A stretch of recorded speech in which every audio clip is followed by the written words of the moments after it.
Only Mark. Fancy. So this time last year, I think it was a few months earlier, I saw you. The show was just starting. Yeah. And you guys were, it was just so new. So a year later, I think you guys won Teen Choice Awards, and I mean, you have so many fans. It's unbelievable. How's it feel? It's crazy. I can't believe it's been, what, a year and a half, almost 2 years since we started the show and since I read the script for the first time, and now it has a huge following. And yeah, we won a People's Choice Award last year and a bunch of Teen Choice Awards, and it's very surreal but really awesome, but definitely surreal because we're shooting in Georgia and we feel like we're in this bubble. I always say this, we're in a bubble and we live in a bubble, and so it's kind of interesting and cool to see what's going on outside of the bubble. Well, when you get, I say, when you get teens and tweens on board, that is where the markets are at right now. I mean, that's it. It's you know, true. You get that demo wrapped in, you got it. Yeah, exactly. So you're a huge Tweeter. Yeah, I'm a tweeter, I guess. We were just talking about just the social network aspect of everything, and when you do get a hit show, is that nice for you, or do you connect with the fans a lot? The Social Network, it was a great movie. They won the Golden Globe.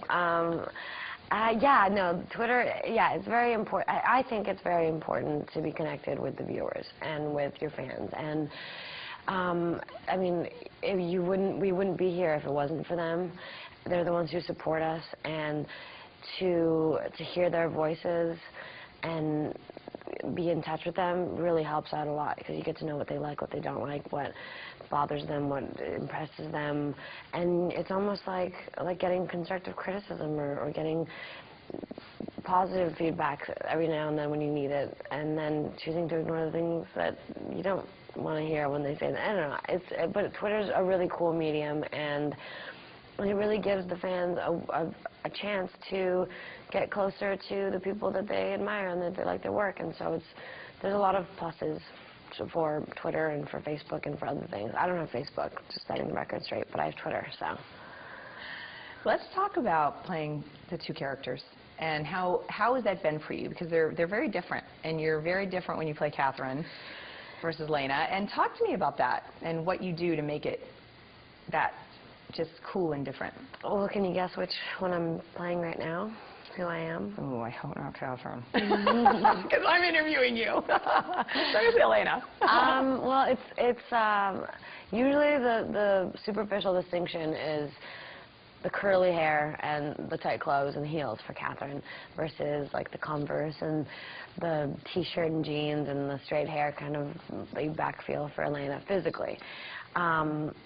And a lot of the time, believe it or not, the hair and makeup and the physical kind of the clothing and all that helps a lot for creating a character and feeling like a different person.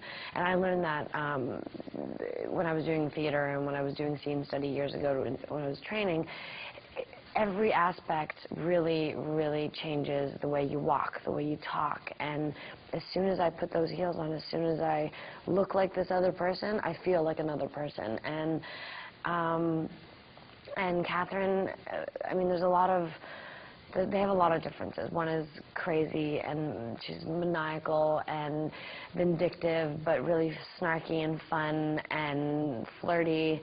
And she's a confident 21st century woman. But to get to the 21st century, she's lived through many centuries. So she's lived a long time and learned a lot, and she's a strong woman, and she's a force to be reckoned with. So I don't envy anyone who has to be in Catherine's path and fight her, I suppose. But with that said, I play Elena, who is directly in her path and has to fight her all the time. So I also think that Elena is a really strong kind of woman, and she's a lot closer to who I am in many ways, because she's just a regular girl, and she's, I mean, I think I might try to be sweet whenever I can, but she's a fighter, and she's a trooper, and she's courageous, and she's just like, she's also another version of the 21st century strong woman. Internationally, it's huge. It's big. I mean, this isn't just, you know, a lot of shows do really well here. They don't necessarily translate well internationally. Mm-hmm. And this is one of those shows that you have fans all over the world. Have you noticed that? I know you say you live in a bubble, but are you aware of the fact that it's that big? I think that what gives us that awareness is also Twitter.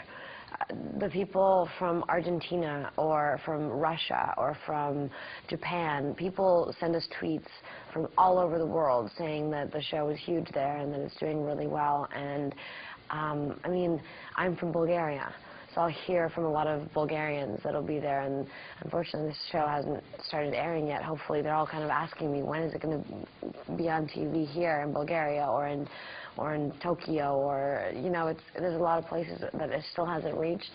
But I think that judging based on the success that it has in the countries that it has been in, it's going to do well everywhere. And it's got the same thing that everyone loves. It's got the vampires, it's got the teens, it's got the angst, it's got the cute boys and the vampires and the werewolves, and it just has all these different elements that a lot of people love and want right now. So it's been doing well across the board, which is really cool. It's rare and really cool, but we're still in that bubble.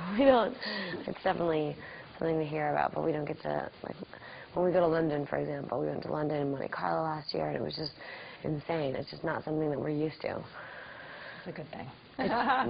It's a good thing, I think. Let's talk about, didn't you, just in Bulgaria, quickly just touch on the fact, didn't you shoot in Bulgaria and were able to speak? Isn't that your language? We didn't shoot in Bulgaria, no. It was shot, the story was in Bulgaria, but we shot it in Georgia. So we went back into the 1400s and the beginning of Catherine and the way she became a vampire. And because I'm Bulgarian, the writers wrote in the whole teaser in Bulgarian and in Bulgaria, but we didn't actually shoot it there, unfortunately. That would have been cool, because I would have been able to hang out with my family. I got a couple little facts, and I thought it was there, but it's still cool because you got to use your language. Yeah, That's yeah, awesome. I got to speak Bulgarian. I've spoken Bulgarian, English. I've done a British accent, and I've done the two characters, and it's been. For some reason, we didn't do accents when we were in the 1800s, which would have been really fun. But you're doing a great job. Thank you. Yeah, it's nice to see you again. Thank you. Take care. Good to see So you. last year when I